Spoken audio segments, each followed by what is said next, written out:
శుభకార్యాలకు పూజార్ల కోసం వెతుకుతున్నారా? పూజారీస్.com లో అతి తక్కువ ధరలకే పూజార్లను ముందే బుక్ చేసుకోండి. వెంటనే కాల్ చేయండి. నమస్కారం. దత్త జయంతి యొక్క విశిష్టత ఏంటి? ఆ దత్తుని యొక్క అనుగ్రహం పొందేందుకు ఎటువంటి పరిహారాలను మనం పాటించాల్సి ఉంటుంది అనే విషయాన్ని తెలియజేసేందుకు మనతో పాటు ఉన్నారు ప్రముఖ ఆధ్యాత్మికవేత్త, జ్యోతిష పండితులు బ్రహ్మశ్రీ నందిపట్ల శ్రీహరి శర్మ గారు. గురుగారు నమస్కారం అండి. వాగర్థావివ సంపృక్తౌ వాగర్థ ప్రతిపత్తయే జగతః పితరౌ వందే పార్వతీ పరమేశ్వరౌ. అన్నపూర్ణే సదా పూర్ణే శంకరః ప్రాణవల్లభే జ్ఞానవైరాగ్య సిద్ధ్యర్థం భిక్షాం దేహీ చ పార్వతి. మాతా చ పార్వతీదేవి పితాదేవో మహేశ్వరః బాంధవా శివభక్తాశ్చ స్వదేశో భువనత్రయం. సదాశివసమారంభాం శంకరాచార్య మధ్యమాం అస్మదాచార్యపర్యంతం వందే గురుపరంపరాం. ఆదిత్యాయ చ సోమాయ మంగళాయ బుధాయ చ గురుశుక్రశనిభ్యశ్చ రాహవే కేతవే నమః.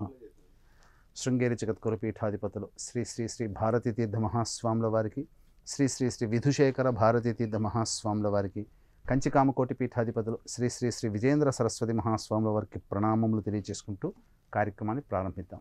గురుగారు, దత్త జయంతి యొక్క విశిష్టత ఏంటి? దత్తావతారం యొక్క విశిష్టతను గురించి తెలియజేస్తారా? దత్తాత్రేయ జయంతి మనకు ఈ డిసెంబర్ 26వ తారీఖు రోజున వస్తుంది.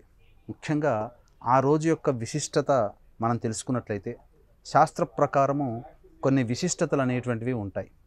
అయితే ఈ దత్తాత్రేయ జయంతి 26వ తారీఖు రోజున రావడం అంటే మంగళవారము, మృగశిరా నక్షత్రము, భద్రాకరణము, ఈ మూడు కలిసి ఉండడం అనేటువంటిది చాలా విశేషం. ఎందుకనంటే మంగళవారము కుజునికి సంబంధించినటువంటిది.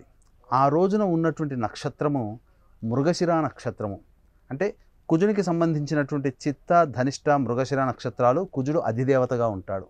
అటువంటి కుజుడికి నక్షత్రమైనటువంటి మృగశిర నక్షత్రం ఉండడం, విశేషించి భద్రాకరణం అనేటువంటిది కూడా ఆ రోజున ఉండడం. ఎందుకు ఇవన్నీ చెబుతున్నానంటే వారాన్ని బట్టి మనకు దత్త జయంతి కొన్ని విశేషాలు ఉంటాయి. గురువారం దత్త జయంతి కలిస్తే గొప్ప విశేషత. కానీ మంగళవారం రావడం అనేటువంటిది చాలా యోగకరమైనటువంటిదిగా చెప్పవచ్చు. ఎందుకు యోగకరము అనంటే మనకు సమస్యలు వస్తాయి. ప్రతి మనిషికి కూడా సమస్యలు ఉంటాయి. సమస్య లేని మానవుడు అంటూ ఉండడు.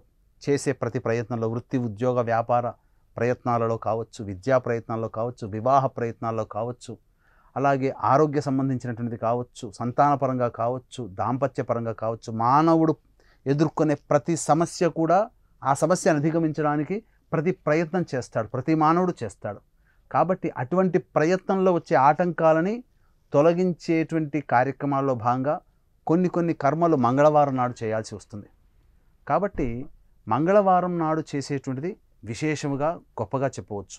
అందున ఈ సంబంధించినటువంటి కుజుడు దేనికి కారకుడు? కలహాలకి కారకుడు. కాబట్టి సమస్యలకి కారకుడు. కాబట్టి ఇట్టి కుజునికి వారమైనటువంటి మంగళవారం రోజున రావడం, మృగశిరా నక్షత్రం కుజునికి సంబంధించిందిగా ఉండడం, భద్రాకరణం. ఇక్కడ ఈ భద్రాకరణంలో చాలా మటుకు షట్కర్మలు చాలామంది చేస్తారు. అయితే ప్రతి నెగిటివ్లో కూడా పాజిటివ్గా చూసే తత్వం మన సనాతన ధర్మాంది. కాబట్టి మనం ఇప్పుడు శత్రు సమస్యలు అనేటువంటిది భావన పెట్టుకుంటే మనిషిని శత్రువుగా పెట్టుకోకూడదు. ఎందుకంటే అద్వితీయమైనటువంటి మార్గశిర పౌర్ణమి, చంద్రుడు సంపూర్ణముగా 16 కళలతో, 16 కళలతో సంపూర్ణంగా విరాజిల్లుతున్నటువంటి ఆ చంద్రునికి సంబంధించినటువంటి పౌర్ణమి తిథి రోజున మంగళవారం మృగశిర నక్షత్రం భద్రాకరణం రావడం కొంత విశేష యోగమనే చెప్పవచ్చు. అయితే ఇంతకుముందు మనం చెప్పుకున్నట్టుగా దుష్కర్మల్ని ఆచరించడానికి భద్రాకరణం తోడ్పాటు చాలా అవసరం.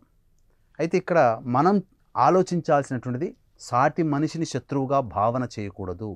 మన అభ్యున్నతికి, మన పురోగతికి, మన అభివృద్ధికి ఆటంకాలుగా ఏవైతే సమస్యలని మనం భావిస్తున్నామో ఆ సమస్యల్ని తొలగించుకోవడానికి అత్యంత అరుదుగా వచ్చే మార్గశిర పౌర్ణమి దత్త జయంతి ఈ డిసెంబర్ 26వ తారీఖున రోజున రావడం చాలా విశేషమని చెప్పవచ్చు. ఈ డిసెంబర్ 26వ తారీఖు రోజున ఏ కార్యక్రమాలు చేస్తే గొప్ప ఫలితాలు కలుగుతాయో ముందు మనం తెలుసుకుందాం. గురుగారు, దత్తుని అనుగ్రహం పొందాలి అనంటే మరి ఎటువంటి పరిహారాలని పాటించాల్సి ఉంటుంది? దత్తుని యొక్క అనుగ్రహం పొందాలి అనుకున్న వాళ్ళు ఖచ్చితంగా దత్తుడు ఎందుకు సంతోషపెడతాడంటే ప్రతి 10 మందిని కూడా సంతోషంగా ఉంచగలిగే వాళ్ళు ఎవరైతే ఉంటారో వారిని దత్తుడు ప్రేమిస్తాడట. కాబట్టి ప్రతి మనిషిలో దైవాన్ని చూసేటువంటి వ్యక్తికి దత్తుడు చేరువవుతాడట. ముఖ్యంగా దత్తుడికి ఏది ఇష్టమనంటే ఎవరైనా చెబుతారు అన్నదానం అంటే చాలా ఇష్టపడతారు. కాబట్టి అన్నదానం ఎవరైతే చేస్తారో వారికి దత్తుని యొక్క అనుగ్రహం సంపూర్ణంగా కలుగుతుంది. అంటే నవగ్రహాల్లో గురుగ్రహాన్ని దత్తస్వరూపంగా భావిస్తాం. కాబట్టే మనం గమనించుకున్నట్లయితే గురువు సంబంధించినటువంటిది గ్రహం బాగుండాలి, గురుగ్రహం ఎటువంటి ఇబ్బందులు కలగజేయకూడదంటే అన్నదానం చేయమని మాలాంటి జ్యోతిష పండితులు తెలియజేస్తారు. అందుకనే మీకు దగ్గరలోని దేవాలయంలో మీరు అనాథలకి అన్నదానం చేయండి. మార్గశిర పౌర్ణమి, మంగళవారము, మృగశిర నక్షత్రము, భద్రాకరణం కలిసి వచ్చినటువంటిది అత్యంత అరుదుగా వచ్చే అలభ్య పుణ్య తిథిగా చెప్పవచ్చు. ఇది శత్రుదోష నివారణకి అత్యంత ఫలప్రదమైనటువంటి యోగంగా చెప్పవచ్చు. శత్రు అంటే ఇక్కడ వీక్షించేటువంటి ప్రేక్షకులు మనుషులని శత్రువులుగా భావించకూడదు. మన ప్రయత్నం, మనం ఏ సంకల్పం కోసం, ఉద్యోగమా, వివాహమా, దాంపత్యమా, సంతానమా, అనారోగ్యమా, విదేశీయానమా, విదేశీ ఉద్యోగమా, గృహం కోసమా, ఇలా దేనికోసం మనం పరితపిస్తున్నామో అటువంటి పరితపించేటువంటి యోగాన్ని మనం కలగచేసేటువంటి ప్రయత్నంలో, మనగా ఆ యోగాన్ని పొందే ప్రయత్నంలో మన ప్రయత్నంలో వచ్చే అడ్డంకులు, సమస్యలు, కష్టాలు, నష్టాలని శత్రువులుగా భావించాలి.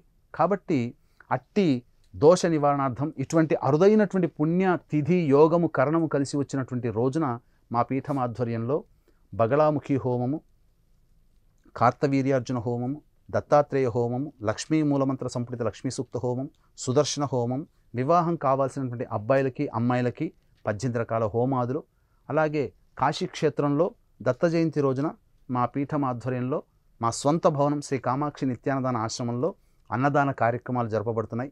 మధ్యాహ్నం 3 గంటలకి ఈ యొక్క హోమాది కార్యక్రమాలు ప్రారంభమవుతాయి. కాబట్టి ఆ దత్త జయంతి రోజున 12వ తారీఖు వరకు కూడా మీరు ఈ యొక్క కార్యక్రమంలో మీ గోత్రనామాదులు నమోదు చేసుకోవచ్చు. గురుగారు, దత్తాత్రేయుని యొక్క విశిష్టతను గురించి, ఎటువంటి పరిహారాలని పాటిస్తే ఆ దత్తాత్రేయుని అనుగ్రహం లభిస్తుందో తెలియజేసినందుకు ధన్యవాదాలు.